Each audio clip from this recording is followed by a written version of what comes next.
Hasse diagram.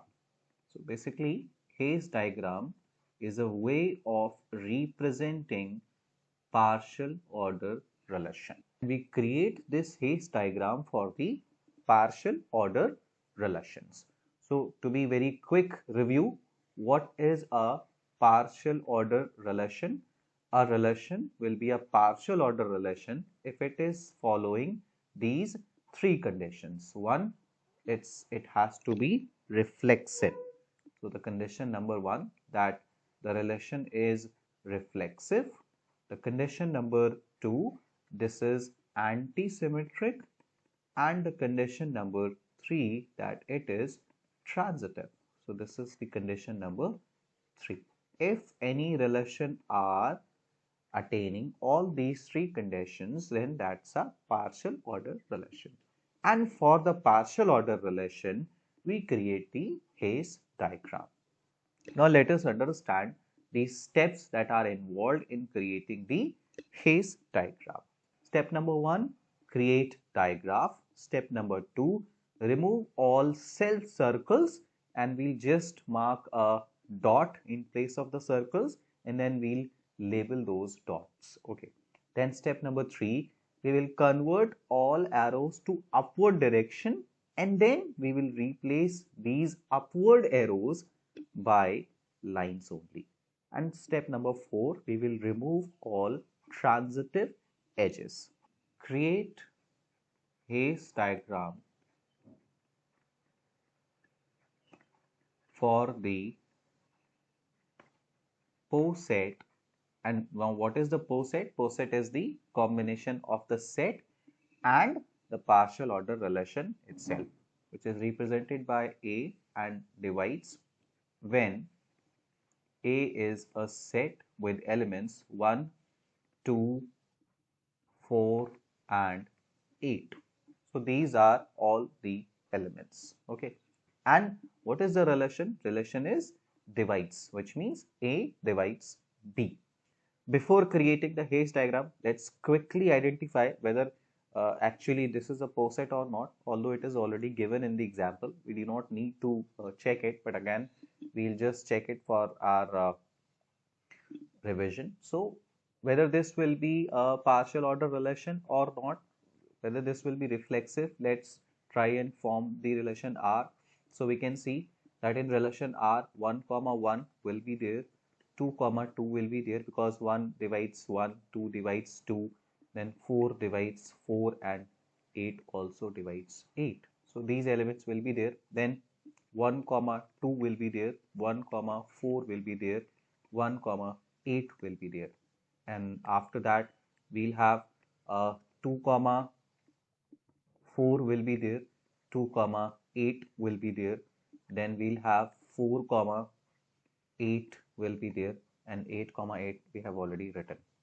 We will not have let's say, as we already have 1 comma 1, 2 comma 2, 4 comma 4, 8 comma 8. So this is the condition of the reflexivity, that for all A that are belonging to set A, we have A R A. So hence we can say that R is reflexive. Let's say that this for 1 comma 2 we do not have 2 comma 1, because if 1 divides 2, then 2 cannot divide 1. This is only true when A and B both are equal. So 1 comma 2, for 1 comma 2 we are not having 2 comma 1. For 1 comma 4 we are not having 4 comma 1. So we can say for all whenever we have A R B in our case, then B R A is not true. Right. So this is the condition of the anti-symmetricity. We can see that this is anti-symmetric. Then for the transitivity, we know that if A R B and B R C, then definitely A R C. So we know if A divides B and if B divides C, then A will definitely divide C. So this will be transitive. For example, 1 comma 2 is here and 2 comma 4 is here. As 1 divides 2 and 2 divides 4, we also know that 1 will also divide 4. So for all such cases, this will be true. So we know that this R is transitive as well. And now we can see that R is reflexive, it is anti-symmetric, and it is transitive, then we can say that this is a partial order relation, and together with set A, this will form a poset. So now once we are where we have verified that this is a poset, now we will create the haze diagram, and we'll start this step by step. So the first step for this is to create the diagram. So we'll be creating the uh, diagram. Now step number one, we'll create the diagram, creating it one.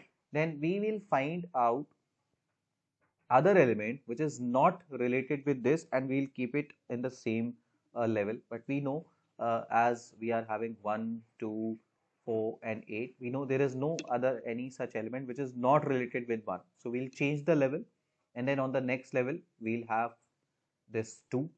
Now we will find out any other element which is not related with 2, and we'll keep it on the same level. But as we know that there is no such element which is not related with 2, so we'll keep 4 on the next level, and similarly we'll keep 8 on the next level. That's why I had told you that how to create a digraph with leveling. So these are the you can see 4 levels here. We are having 1 on the bottommost, then 2, then 4 and then 8. So now we need to connect 1 with 2 definitely, then 1 with 4 definitely, and 1 is also related with 8 definitely. And now you see we have already created upward arrows, right? We have already created upward arrows that can easily be removed and converted into lines. So we do not need to change the direction of these upward arrows. Next 2 is related with 4 again, and 2 is related with 8, so we have created this, and 4 is related with 8, so we have created this. And for the self pairs 1 comma 1, we'll create this. This is a self loop. 2 comma 2, another self loop. 4 comma 4, another self loop, and 8 comma 8, this is another self loop. So this is the digraph. So we have done with the step number 1. So in step number 2, from the digraph we need to remove all the self loops, and then we have to just write these points instead of those circles. So just like we have this one, so we'll remove this self loops, we'll remove all the self loops, and then we'll remove these circles and mark a point in that place. So in step number 2, this will be, let's say this is 1, 2, 4 and 8. 1 with 2, 1 with 4 and 1 with 8. So these are upward arrows right now. This is 1, this is 2, this is 4, this is 8, then 2 with 4, 2 with 8 and 4 with 8. So this is your step number 2, where we have removed all the self loops and we have removed all the circles. So remember, here we have not created any circle, these are just points and the label is outside of this point, right? But still we are having upward arrows, so and still we are having transitivity. So this is step number 2. Now let's have the step number 3. In step number 3, we need to replace all the upward arrows. First we have to convert all the arrows into upward arrows, which is already done in this, because we do not have any downward arrow. For example, if this would have been a relation 4 to 1, then this would be downward arrow. We would have been converting this by rearranging these elements. ये जो 1 है, I would be writing this 1 up and writing this 4 down, and now this arrow is converted from downward to upward. This is how we convert the downward arrows into upward arrows, by rearranging these elements in the space. But in our digraph, we are already having all the upward arrows. This is the benefit of creating a digraph using leveling. We don't have to perform this step. Now we just need to remove these arrows by the lines. So we'll remove these arrows by lines. This is 1, 2, 4 and 8. Now 1 to 2, I'll simply mark a line, that's it. There is no arrow because now we know that all these are upwards. So this is 1 to 4 and 1 to 8. Remember, this is not possible for the downward arrows. If there is any downward arrow, you cannot replace that downward arrow with a line. You can only replace that arrow after converting the downward arrow into upward arrow. Then you can replace this upward arrow by a line. So we have converted a few arrows, and now let's write 2 to 4 upward arrow was there. So I have replaced that upward arrow with a line. Then 2 to 8 was again an upward arrow. I have replaced that upward arrow with a line, and then 4 to 8 was another upward arrow, and I have replaced that upward arrow with the line. So I have replaced all the upward arrows with the lines. Just remember, I am repeating it again that I can replace only upward arrows with the lines. No downward arrow can be replaced with a line. First of all, we need to rearrange the elements and convert the downward arrow into upward arrow, and then only we can replace that upward arrow with the line. Okay, so now this step number 3 is done. Now we will be moving to the step number 4, one of the most complicated steps. That's the step number 4, where we have to remove all the transitivity. So how we recognize the transitivity in this diagram? So you can see that there is a relation from 1 to 2, and there is a relation from 2 to 4 as well, and now we can see there is a line from 1 to 8 as well, right? So in this way we can see this is a triangle. So every triangle is representing a transitive relation. Okay, so this is from 1 to 2, 2 to 4, and from 1 to 8. This is a triangle, and this triangle is showing a transitive relation. So we need to remove this transitivity from this by eliminating the transitive edge. Now, which is the transitive edge in this? We have three edges, 1 to 2, 2 to 8, and 1 to 8. So 1 to 8 will be a transitive edge. So if there is a relation 1, something like this, so 1a to b, b to c, then always a to c is a transitive edge. This is a transitive edge. So we can remove the transitivity by deleting this transitive edge. If I delete this transitive edge, now this is no transitive. So we have removed the transitivity from this. So the same task is to be performed in this diagram, but we will be performing this level by level. So we will start from the bottommost level 1, and then we'll see 1 to 2. Then we will not directly jump to the second level. This is one level up. So from 2 to 4 we will see in the upper level. Let's say if this is level number 1, if this is level number 2, this is level number 3, and this is level number 4. So first of all, we'll see the transitivity in between level number 1, 2, and 3 only.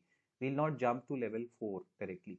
So we'll not see like this, level number 1 to 2, and then we'll see transitivity from 2 to 4. No, we'll not do this.